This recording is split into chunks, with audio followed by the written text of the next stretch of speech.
اعوذ باللہ من الشیطان الرجیم بسم اللہ الرحمن الرحیم۔ ہم بستری کے بعد عورت کے غسل کا صحیح طریقہ۔ جیسے مرد پر ہم بستری کے بعد غسل فرض ہوتا ہے، اسی طرح عورت پر بھی ہم بستری کے بعد غسل فرض ہوتا ہے۔ اسی طرح عورت کو اگر احتلام ہو جائے اور اس کی منی شرمگاہ سے باہر نکل جائے تو اس پر غسل فرض ہو جاتا ہے۔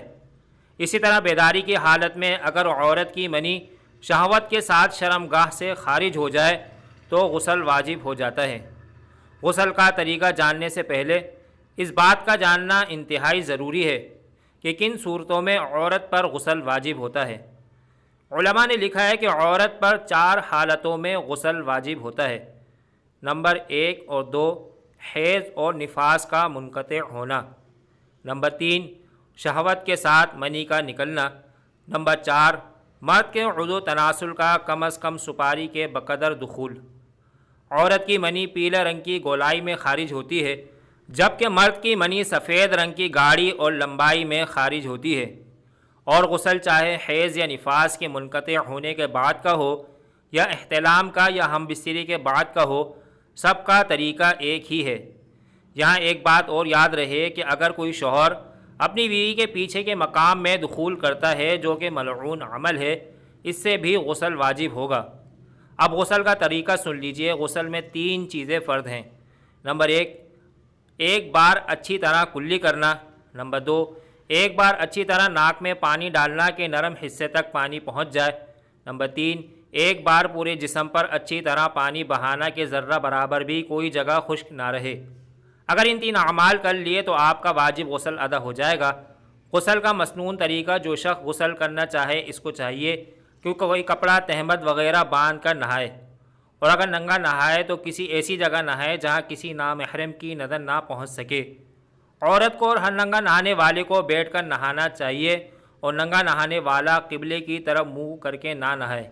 سب سے پہلے دونوں ہاتھ کلائی تک 3 مرتبہ دھوئے، پھر استنجا کرے، یعنی پیشاب و پخانے کے مقام کو دھوئے، خواہ استنجے کی جگہ پر نجاست ہو یا نہ ہو، اور بدن پر جہاں جہاں نجاست حقیقی لگی ہو اس کو بھی دھو ڈالے۔ پھر کلی غرارہ کرے اور ناک میں پانی ڈالے اور اس میں مبالغہ کرے، اور اگر روزے دار ہو تو غرارہ نہ کرے اور ناک میں پانی ڈالنے میں مبالغہ نہ کرے۔ مسواک بھی کرے اور پورا وضو کرے۔ ہاتھ پیر کی انگلیوں اور داڑھی کا خلال بھی کرے۔ اگر کسی چوکی یا پتھر وغیرہ پر بیٹھ کر غسل کرتا ہو تو وضو کرتے وقت پاؤں بھی دھو لے، پھر بعد میں دھونے کی ضرورت نہیں۔ اور اگر ایسی جگہ کے پاؤں بھر جائیں گے اور غسل کے بعد دھونے پڑیں گے تو پاؤں نہ دھوئے، بلکہ غسل سے فراغت کے بعد دوسری جگہ ہٹ کر پاؤں دھوئے۔ وضو کے بعد پہلے سر کو دھو لے، پھر تمام بدن پر تھوڑا سا پانی ڈال کر ہاتھ سے ملے، یا گیلا ہاتھ تمام بدن پر پھیرائے تاکہ جب پانی ڈالے تو بدن پر سب جگہ اچھی طرح پہنچ جائے اور کوئی خشک جگہ نہ رہے۔ پھر سارے بدن پر 3 مرتبہ پانی بہا لے اور ہر دفعہ بدن کو ملے، کہیں سوکھا نہ رہ جائے۔ بدن پر پانی اس ترتیب سے ڈالے کہ پہلے اپنے داہنے مونڈے پر 3 مرتبہ، پھر بائیں مونڈے پر 3 مرتبہ، پھر سر پر، پھر سارے بدن پر 3 مرتبہ پانی ڈالے۔ اور اصح و ظاہر روایہ و حدیث کے موافق یہ ہے کہ پہلے سر پر 3 مرتبہ پانی ڈالے، پھر دائیں کندھے پر، پھر 3 بار بائیں کندھے پر 3 مرتبہ ڈالے۔ اور غسل فرض ہو تو سوائے بسم اللہ کے اور کوئی دعا نہ پڑھے، اور بسم اللہ بھی کپڑے اتارنے سے پہلے پڑھ لے، اور نہاتے وقت بغیر سخت ضرورت کے کسی سے کوئی بات نہ کرے۔ غسل کے بعد چاہیے کہ تو اپنے جسم کو کسی کپڑے سے پونچھ ڈالے، اور نہانے کے بعد فوراً کپڑے پہن لے، اور اب بلا وجہ سطر کو کھلا نہ رکھے۔ بعض خواتین ناخن پالش وغیرہ جیسی چیزیں استعمال کرتی ہیں جو بدن تک پانی پہنچنے نہیں دیتی۔ غسل میں ان چیزوں کو اتار کر پانی پہنچانا ضروری ہے۔ بعض اوقات بے خیالی میں ناخنوں کے اندر آٹا لگا رہ جاتا ہے، اس کو نکالنا بھی ضروری ہے۔ الغرض پورے جسم پر پانی بہانا اور جو چیزیں پانی کے بدن تک پہنچنے میں رکاوٹ ہیں ان کو ہٹانا ضروری ہے، ورنہ غسل نہیں ہوگا۔ عورتوں کے سر کے بال اگر گندے ہوئے ہوں تو بالوں کو کھول کر ان کو تر کرنا ضروری نہیں، بلکہ بالوں کی جڑوں تک پانی پہنچا لینا کافی ہے۔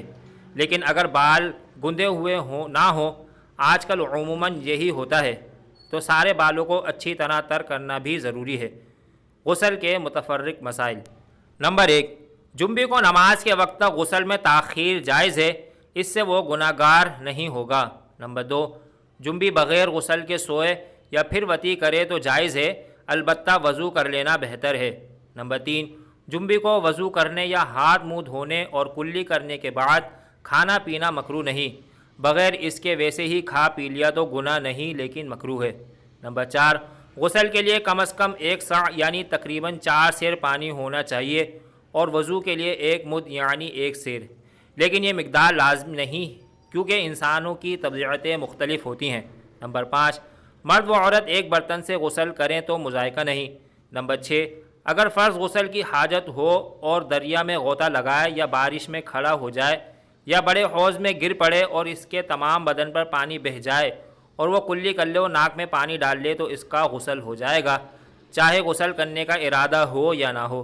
نمبر 7، اگر بدن میں بال بھر بھی جگہ خشک رہ گئی تو غسل نہیں ہوگا، لیکن اب اس کو پھر نہانا واجب نہیں، صرف خشک جگہ پانی بہا لینا چاہیے، صرف گیلا ہاتھ پھیر لینا کافی نہیں ہے، اور کلی یا ناک میں پانی ڈالنا ترک ہونے کی صورت